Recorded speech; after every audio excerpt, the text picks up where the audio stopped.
Мына баарыңыздар билесиздер, Садыр Жапаровду жасалма документтер менен, жасалма күбөлөр менен жасап туруп эле соттоп жиберишкен. Бул сот жогору жактын заказы менен эле аткарып койгон да. Аны баарыңыздар билип калдыңыздар.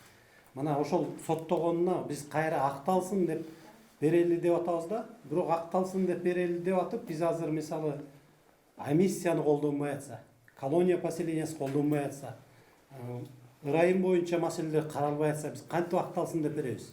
Биз мына президент ушул түпкө жолугушууга барды эле, түбөлү менен жолугам деп. Мен ошондо атай президенттин артынан барып, президенттин өзүнө жолуктум эле ошол жерде. Мени бир кабыл алып коюңузчу. Момундай мыйзам бузуулар болуп атат. Ушунун баары мен сизге толук жеткизейин. Сиздин астыңыздагылардын баарын айтып атабыз. Өкүлдөрүңүзгө айтып атабыз, киргизип атабыз, бирок сизге жетпей атат окшойт ушул. Ушулардын баары мен өзүм жеткирейин дедим эле бүгүнкү күнгө чейин. А киши ошол жерден сразу эле руководитель аппаратына тапшырган.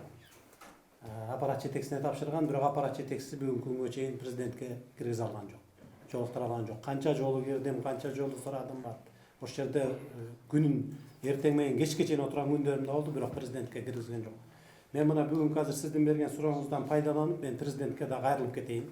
Урматтуу президент, сиз өзүңүз айттыңыз эле, эгер соттор мыйзам бузса, мен өзүм кийлигишем деп. Мынакей макул, мурунку бийликтин убагында деп, мурунку бийликтин убагында камалып кетти. Эми биз ошого да карабай, ага да макул болуп, биз азыр амнистияны эле элдерге колдонуп аткан мунапысты, башкаларга колдонуп аткан мунапысты Садыр Жапаровго колдонуп бериңиздер деп биз сотко кайрылганбыз.